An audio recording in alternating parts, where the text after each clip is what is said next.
Somewhere in the flat farm country of northeast Louisiana, along a slow brown bayou, there is a set of low curving ridges that most people have walked straight across without ever once looking down. For more than 100 years, men plowed this ground, planted cotton on it, and never saw what they were standing on. It is not a natural rise in the earth, and it was not made by the people the textbooks told us were here.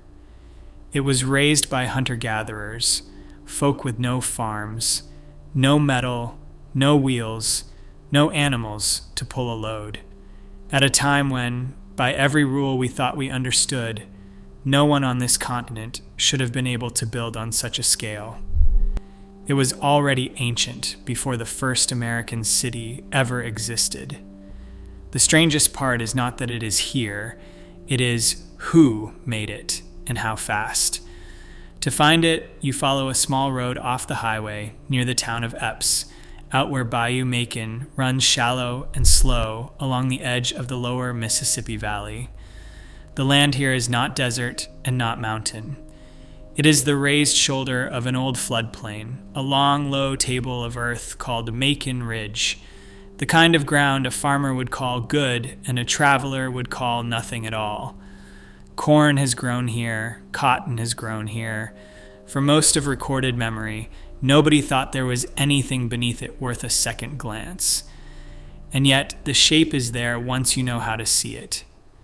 6 enormous ridges of piled earth curve around a central point, one inside the next, like the rings of a target cut in half. From end to end, the outermost ring measures roughly 3/4 of a mile across. Once they stood perhaps 5 feet high, though plowing and time have worn them down. 5 straight aisles cut through the rings, dividing the whole arrangement into something close to a partial octagon, a piece of deliberate geometry laid across the land. And rising beyond the ridges are the mounds, several of them, dominated by one great mass of earth that later people would call the Bird Mound. None of it looks like much from where a person stands. That is the first strange thing about the place. The ridges are so broad and so low, and the ground so wide and flat, that from the height of a walking man, they simply read as gentle rolling terrain, the ordinary swell and dip of old farmland. You could cross the entire design on foot and feel nothing under your boots but a field. Whatever grandeur it holds does not announce itself at eye level. It hides in plain sight, the way a face hides in a landscape until someone points and suddenly you cannot unsee it. The name it carries now is not its own. In the early 1800s, a cotton plantation stood on this land, and the plantation was called Poverty Point, and the name stuck to the earthworks the way a borrowed coat stays on a stranger.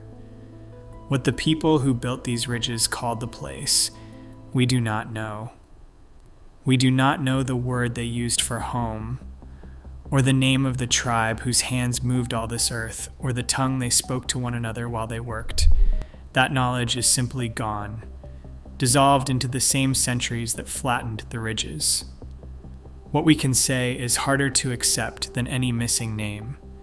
This is not a natural formation. Rivers do not build concentric rings. Wind does not carve a partial octagon 3/4 of a mile wide. Every ridge, every mound, every ton of the soil beneath it was carried here and shaped by people, and shaped according to a plan held in someone's mind before the first basket of earth was ever set down. And it was done long ago, at a time when the story we were taught insists the people of this land were few, scattered, and simple, wandering in small bands and building nothing that would last. That is the anomaly at the center of everything that follows. Not a lost city in a jungle, not a tomb full of gold, but a quiet field in Louisiana that should not, by any rule we thought we knew, contain what it contains. Before we can ask how it was made or why, we have to reckon with the plainer shock of it. Someone was here doing the impossible before anyone was supposed to be. The first written notice of anything unusual here came around the year 1840, when a man named Jacob Walter crossed this ground while searching for lead ore. He found artifacts, small worked things scattered across the ridges, and he set down that he had seen them. But he saw them the way you see stones in a field, as loose objects on the land, not as pieces of a single vast design. The design was too large for a man on foot to read. And so his notice went into the record and sat there, and for more than 100 years no one understood what those ridges truly were. People farmed them. People named them after a plantation. People lived their whole lives on top of a plan they could not perceive. The thing that finally broke the silence was not a deeper hole or a sharper eye at ground level. It was distance. It was height.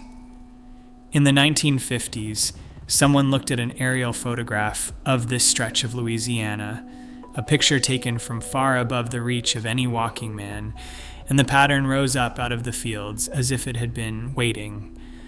From that altitude, the concentric rings were unmistakable. The curving ridges, the straight aisles cutting through them, the whole geometry that vanished at eye level snapped into focus when the land was seen from the air. What no one could read in a lifetime of standing on it, the camera read in an instant. That is the jolt at the heart of this site, and it is worth pausing on. A thing can be enormous and still invisible. The ridges had never moved. They had never hidden. They sat in the open for every generation that plowed them, and it took the accident of looking down from above to reveal that they were made, that they were deliberate, that they formed a shape no river or wind would ever produce. The moment that photograph was understood, Poverty Point stopped being farmland with some old artifacts in the dirt and became a question that would occupy archaeologists for the rest of the century. Into that question stepped a man named John Gibson, and he came at it the slow way, from the ground the camera had flown over. Where the photograph gave a single flash of recognition, Gibson gave decades.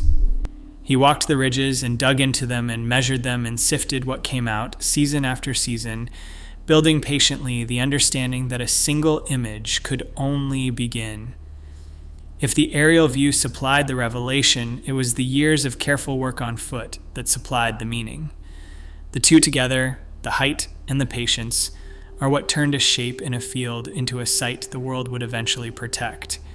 And the more thoroughly the ground was mapped, the harder the question became, not easier. This was the opposite of what usually happens. Ordinarily, the longer you study a place, the more it resolves into something familiar, a village here, a burial ground there, a settlement you can name and file away. Poverty Point refused. The closer they looked, the clearer it became that this was not a village that had simply grown large. It was engineered. It was laid out. The rings were spaced with intent, the aisles aligned with intent, the mounds placed with intent. Someone had held the entire plan in mind and imposed it on the land, which only sharpened the trouble. Because a plan on that scale implies planners and labor and organization and time and everything the accepted story said these people were not supposed to have. The photograph had revealed the shape. Now the shape demanded an explanation, and the obvious ones did not fit. Start with the earth itself, because the earth is the argument. To build Poverty Point, someone moved on the order of 750,000 cubic meters of soil. That figure is easy to read and almost impossible to feel, so set it against something modern. It is roughly the equivalent of 140,000 dump truck loads of dirt. 140,000. Picture a line of loaded trucks and try to see the end of it, and you cannot, because there is no end of it in the mind. That is the raw quantity of ground that was gathered, carried, and shaped on this one site, and that is only the sum. Look at a single piece of it, and the scale sharpens rather than softens. The great mound they later called the Bird Mound rises about 72 feet from the flat, its base spreading across roughly 50,000 square meters, holding something near 238,000 cubic meters of packed fill. In all of North America, there is only one constructed earthen mound, larger than this one, and that is Monk's Mound at Cahokia, far to the north in Illinois. But Monk's Mound was raised more than 2,000 years after the Bird Mound was finished. For over 20 centuries, the second largest earthwork on the continent stood in a Louisiana field, and nothing anywhere came close to surpassing it. Now hold the quantity and the height together in your mind, and then take away every tool you would assume built them. There were no wheelbarrows here. There were no carts. There were no wheels at all, not for hauling, not for anything. There were no horses, no oxen, no domesticated animal of any kind straining against a load. There was no metal, not a shovel, not a spade, not a single edge of worked iron or bronze to bite into the ground.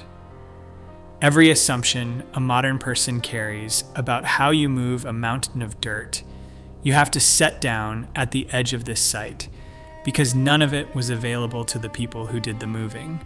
What they had instead was the human body and the woven basket. That is the whole of it. Men and women dug the soil loose, packed it into baskets made of plant fiber, lifted those baskets onto their backs and shoulders, and carried them, one at a time, to the growing ridges and mounds. Then they turned around, walked back, filled the basket again, and carried it again. 750,000 cubic meters of earth, moved basket load by basket load by basket load, in a rhythm of stooping and lifting and walking that had to repeat itself an uncountable number of times before any of these shapes stood finished. Set the whole thing in a single frame. 6 concentric ridges curving 3/4 of a mile across, laid out in the clean lines of a partial octagon. A mound 72 feet high, second in size on the entire continent. 750,000 cubic meters of soil in the aggregate, and every gram of it lifted by a human hand without a wheel to roll it, or an animal to pull it, or a blade of metal to cut it loose. That is not the work of a few families passing through. That is not something a small wandering band does in its spare time between hunts. The scale alone tells you that a great many people came together here and labored with purpose, according to a design, for a very long stretch of effort. Which returns us to the harder question, the one the numbers cannot answer on their own. To understand why this should not be possible at all, you have to understand who these people were supposed to be. To see why Poverty Point unsettled the people who studied it, you have to understand the rule it seemed to break. For most of the last century, archaeologists worked from a sequence that felt as solid as arithmetic. First came farming. A people learned to plant and harvest, to store a surplus of grain against the lean months. That surplus fed more mouths than the fields strictly needed, and those extra mouths could be set to other work. From the surplus came leisure, and from leisure came specialists, and eventually came leaders, men who could command the labor of many and bend it toward a single purpose. Only then, at the far end of that chain, did you get monuments. Great works of piled earth or dressed stone were understood as the fruit of agriculture, surplus, and hierarchy, in that order. Take away any link, and the chain was supposed to fail. No farming, no surplus, no bosses, no monument. Poverty Point had the monument. It did not have the chain. Begin with the farming, because its absence is the plainest shock. These were not agricultural people. The record of what they ate and how they lived points to hunters, gatherers, and fishers, folk who took what the land and the water offered rather than sowing it. There were no fields of grain feeding this labor force, no granaries of stored surplus standing behind the effort. By every expectation, that alone should have made a project on this scale impossible before it began. Then look for the rulers, and you do not find them either. A society organized under chiefs tends to leave the marks of rank in the ground. You find palaces set apart from common dwellings. You find the graves of the powerful stocked with fine things, buried richer than their neighbors. You find, in 100 quiet ways, the physical signature of some people mattering more than others. At poverty point, that signature is missing. There are no palaces. There is no marked hierarchy. There is, strikingly, almost nothing in the way of burials at all. No cemeteries, no ranked dead, no elite laid to rest above the crowd. The people who built this place did not, as far as the earth can tell us, answer to kings. And there is a third absence stranger than the first two. The clear, deep, greasy floor of a place lived in day after day for generations, the thick occupation layer that a permanent town leaves behind, is not what this site most looks like. The scale says a multitude gathered here. The domestic record does not obviously say a multitude settled here and stayed. So set the collision out plainly, the way it landed on the discipline. Everything the accepted story said a monument required, poverty point lacked. No agriculture to feed the work, no surplus to free the workers, no chiefs to command them, no settled city to house them. And yet the work exists, enormous and undeniable, 750,000 cubic meters of shaped earth that no one can wish away. Mobile foragers were not supposed to be able to summon the numbers, the coordination, or the sustained motive to reshape a landscape like this. It was held as something close to a law of how societies grow. Simple people did not build complex things.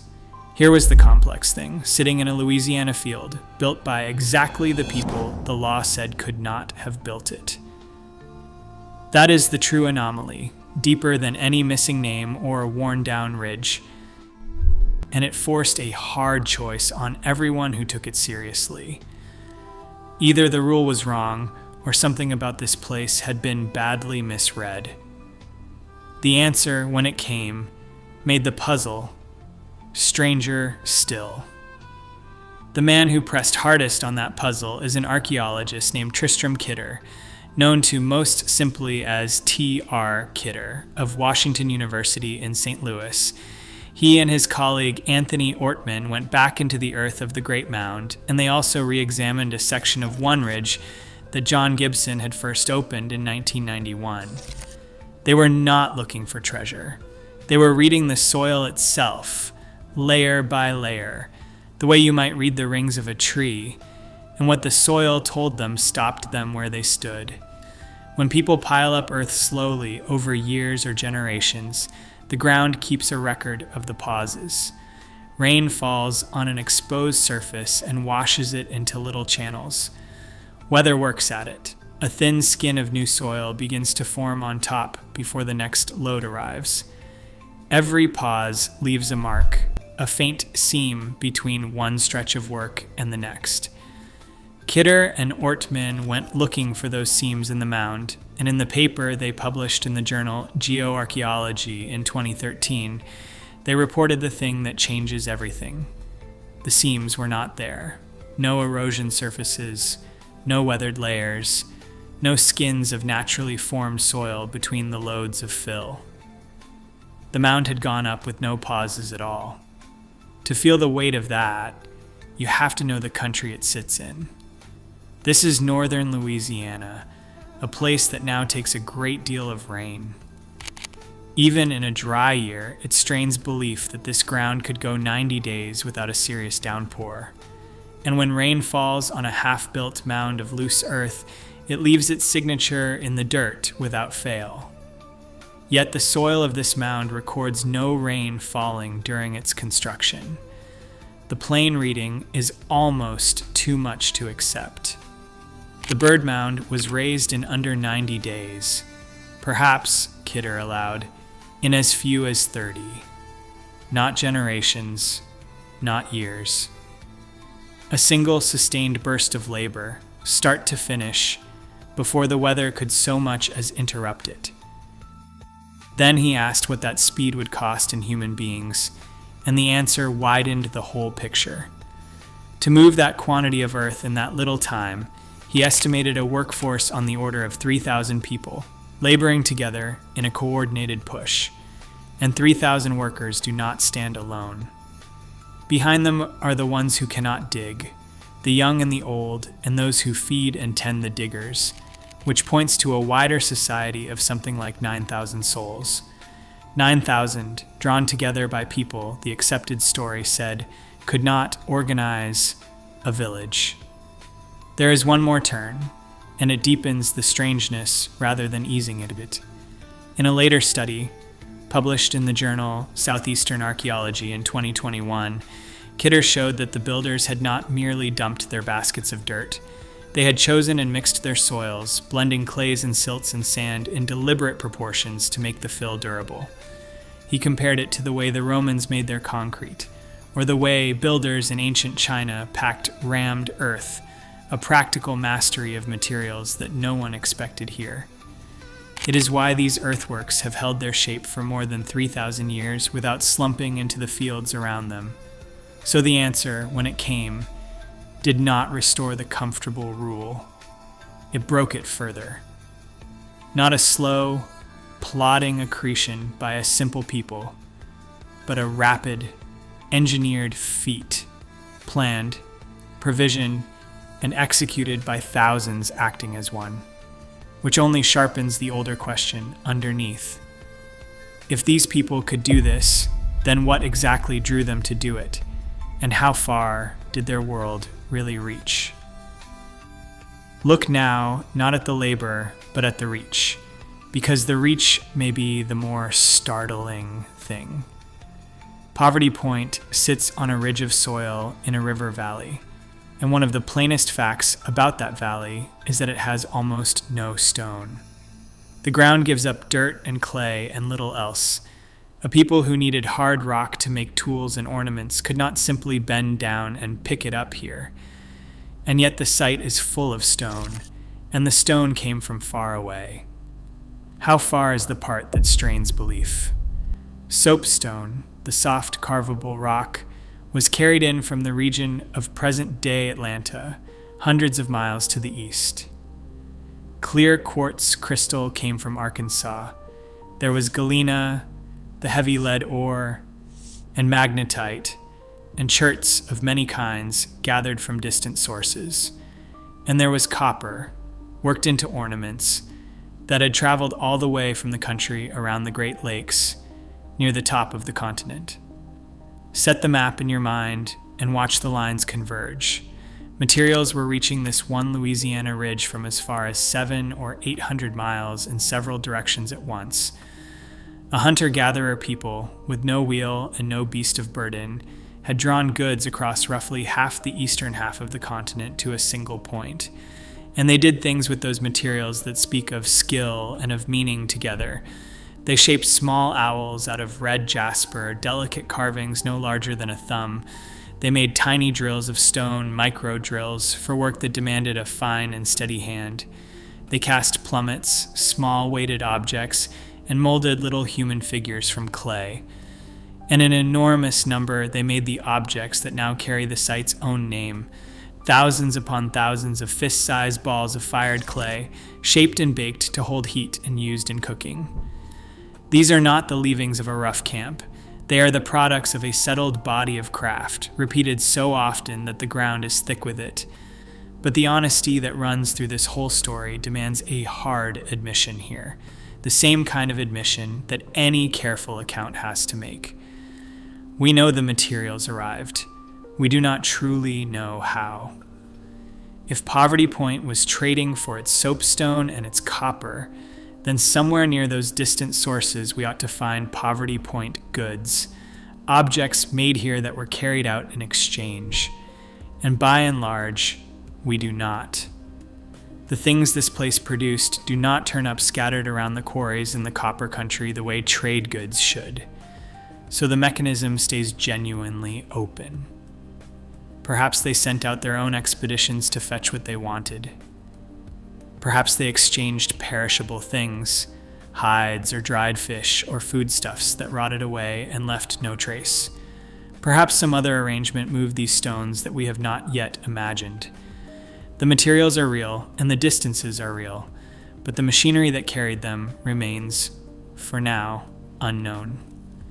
Still, set aside the how, and the plain fact stands, and it ties straight back to the promise of the title. Here was a people without farms, without kings, without cities, running or drawing upon a network of contact that spanned much of a continent. Goods flowed to this ridge from the Appalachian foothills, from the Ozarks, from the shores of the Great Lakes, gathered at a single planned place in the Louisiana lowlands. And all of it was happening more than 2,000 years before Cahokia rose in the north, long before any city stood anywhere in the land that would one day be called the United States. So, who were they, and why did they pour such labor into this ground? On the first question, the honest answer is that we do not know. Not their name, not their tongue, not the word they used for themselves. But on the second, the shift is worth following. For a long time, the assumption ran that a work this large demanded a permanent, ranked society, a chiefdom of the settled kind, chiefs above and workers below, living here year upon year. The trouble was that the site kept refusing to supply the marks of such a life. Too few lasting houses, too little of the deep domestic residue a standing town leaves behind. In 2025, Kidder, working with Olivia Baumgartel and Seth Grooms, set out a different reading in the journal Southeastern Archaeology. In their account, Poverty Point was not a permanent city under a chief at all. It was a gathering place. Egalitarian hunter-gatherers, folk without rulers, came together here from across the Southeast and the Midwest, converging by the thousands to trade and to work and to worship in the same season, then dispersing again. The great earthworks, in this view, were not a monument to any ruler's power. They were a shared act, raised as an offering, a way of gaining favor with an unpredictable universe in an age of violent weather and ruinous floods. People built the impossible together, not because a king commanded it, but because they believed it mattered. And Poverty Point was not even the beginning of this. Pull back further, and the tradition runs deeper still. Not far away in Louisiana lies a place called Watson Brake. And when Joe Saunders and his colleagues dated it in the journal Science in 1997, the numbers reached back roughly 5,400 years. That is older than the pyramids of Egypt, older than the great stones of Stonehenge. And it too was raised by hunter-gatherers, mound builders working long before farming, long before kings. Poverty Point, astonishing as it is, stands in the middle of a story that was already ancient when its first basket of earth was set down, which reframes everything. Set Poverty Point against the calendar we usually carry. It was raised more than 2,000 years before Cahokia rose in the Illinois country, and Cahokia is what most people would name as the first true city north of Mexico. It predates the founding of Rome. It belongs to a world that we were taught, on this continent, was empty of such achievement. The mound building tradition it stands within did not die out or vanish into mystery either. It carried forward across thousands of years, its knowledge passing down through the peoples of the Southeast, whose living descendants remain today. This was not a dead end. It was a beginning, and we simply forgot to count it. That is the quiet correction underneath the whole story, and it is larger than any single ridge or mound. The version of the past most of us grew up with placed the start of complex life in the Americas late, and reserved great works for farmers and kings. Poverty Point says otherwise, and Watson Brake says it more loudly still. People we had written off as too few and too simple to build anything lasting were, in fact, moving mountains of earth by hand, drawing goods across half a continent, and engineering monuments that have outlasted 3,000 years of weather. The confident story always started too late. And once you accept that it started too late here, in a Louisiana field, you begin to wonder where else, and how much further back, the real beginning lies. The ridges are still there. They have been a protected World Heritage Site since 2014, and yet most of them remain invisible to anyone standing on them, low curves of earth in an ordinary field keeping their scale to themselves. What they hold is not a tidy answer, but a harder and humbler one. People we assumed were too few, too simple, and too scattered to build anything raised one of the largest earthworks of the ancient world, fast, by hand, for reasons we can still only partly name, before the first city on this continent existed. And that is the thing worth carrying away. Poverty Point does not just add a date to the record. It unsettles the confident sense that we know when the American story began, and who was capable of beginning it. The oldest thing in that Louisiana field may be the assumption it quietly overturns.